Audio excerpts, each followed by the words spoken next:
जिन्होंने मेरा नाम लिया है उन्होंने सदन में इंडियन है आप, सुना है कि क्यों नहीं गाया जाता। भारतीय नहीं, सवाल ही पैदा नहीं। मैं तो नहीं कहा, विरोध तो नहीं कहा। आके बता, नहीं, मैं क्यों गाऊं, नहीं गाऊंगा। विरोधी तो बीजेपी कह रही है आप गद्दार हैं, पाकिस्तान चले जाओ। उनके कहने से क्या होता है, उनके वो सर्टिफिकेट पूरा अपने नियम कायदे खुद ही बनाए। नहीं, नियम कायदे संविधान है ना, लाओ ना, बाबा साहब के संविधान से क्यों नहीं चल रहा है। और यदि हिंदुस्तान में रहकर वंदे मातरम गाने में परहेज है तो पाकिस्तान चले जाओ। कांग्रेस विधायक आरिफ मसूद जो है अपनी जिद पर अड़े हैं, या कहें कि वो कह रहे हैं कि वो वंदे मातरम नहीं गाएंगे। क्यों नहीं गाएंगे आप वंदे मातरम?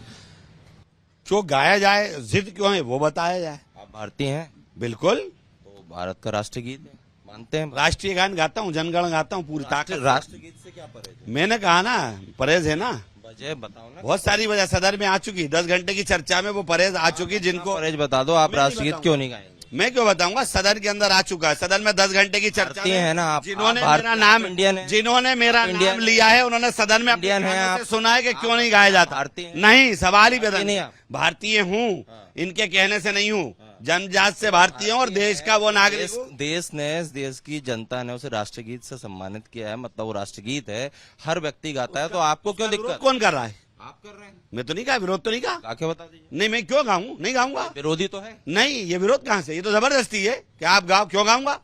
क्यों नहीं गाएंगे? राष्ट्रगीत है ना, आप गाऊंगा ना। इंडियन है ना, भारतीय है ना। भारतीय से गाने का कोई ताल्लुक नहीं है। आजादी की लड़ाई में जिन लोगों ने गाने नहीं गाया वो हमसे कहेंगे गाना गाओ, तो नहीं गाएंगे। वो नहीं गाते इसलिए आप नहीं गाएंगे। नहीं, नहीं गाया, पहले वो अपना तो बताएं। तो उन्होंने उस समय नहीं गाया, अब तो गाइए। नहीं, उन्होंने गाया, तिरंगा फहराया उन्होंने 70 साल तक।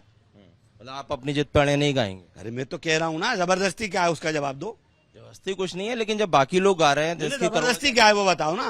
जिद से भी गा रहे हैं, आप क्या मुस्लिम हम गाए ना, मैं ये थोड़ी कह रहा हूँ कोई दूसरा ना गाए, मैं तो कह रहा हूँ सब गाओ, मैं नहीं गा रहा। आपकी क्या जिद है? मेरी क्या जिद है, उनकी क्या जिद है कि जो मुझसे कहेंगे करो। और ये बीजेपी कह रही है आप गद्दार हैं, पाकिस्तान चले जाओ। उनके कहने से क्या होता है, उनके कहने वो सर्टिफिकेट पूरा अपने नियम कायदे खुद ही बनाएंगे। नहीं, नियम कायदे संविधान है ना, लाओ ना, बाबा साहब के संविधान से क्यों नहीं चल रहा है। राष्ट्रगीत भी तो संविधान है तो आर्टिकल पढ़ लो। अरे राष्ट्रगीत भी तो राष्ट्रगीत है ना, राष्ट्रगीत है कहा ना। कि आप अपनी चलाओगे, मैं अपनी नहीं चलाऊंगा। बाबा साहब अम्बेडकर का संविधान से देश चलेगा, भारतीय जनता पार्टी और आरएसएस से नहीं चलेगा। चुनाव के समय आप मंदिर क्यों चले जाते हैं? आपके क्यों जाऊंगा, ये संविधान है, ये संविधान की यही तो भारत में अनेक कह रहे हैं ना कि चुनाव के समय तो आपको हिंदू जाऊंगा क्या? मैं बिल्कुल जाऊंगा। हिंदू मुसलमान ये करते हैं, हम नहीं करते। को राष्ट्रगीत से दिक्कत नहीं है, आप मुस्लिम है शायद इसलिए दिक्कत। मुझे से क्या लेन देना, किसी को दिक्कत है नहीं है, इससे मुझे क्या लेन देना, मेरा व्यक्तिगत बात है, नहीं आऊंगा।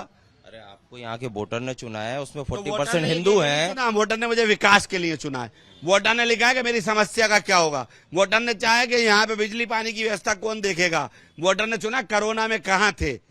ये मेरा दायित्व है और बाबा साहब के संविधान से देश चलेगा, इनकी जिद से नहीं चलेगा। आरिफ मसूद जी अपनी जिद पे अभी भी अड़े हुए हैं, उनका कहना है वो वंदे मातरम नहीं गाएंगे। में रहना है, हिंदुस्तान में रहना है तो वंदे मातरम गाना ही होगा। वंदे मातरम ये राष्ट्र के सम्मान का सूचक है। वंदे मातरम ये वो राष्ट्रीय सम्मान है जिसको गाते हुए, गुनगुनाते हुए, आत्मसात करते हुए हमारे करोड़ों करोड़ों क्रांतिकारियों ने इस देश की आजादी के लिए अपना सर्वस्व न्यौछावर किया। ये वंदे मातरम आजादी का प्रतीक है, आजादी की लड़ाई के संघर्ष का प्रतीक है। जो लोग ये कहते हैं कि वंदे मातरम नहीं गाएंगे वो गद्दारों की श्रेणी में है। और यदि हिंदुस्तान में रहकर वंदे मातरम गाने में परहेज है तो पाकिस्तान चले जाओ। फिरका परस्ती की बातें करना, धार्मिक उन्माद फैलाना, तुष्टीकरण की राजनीति करके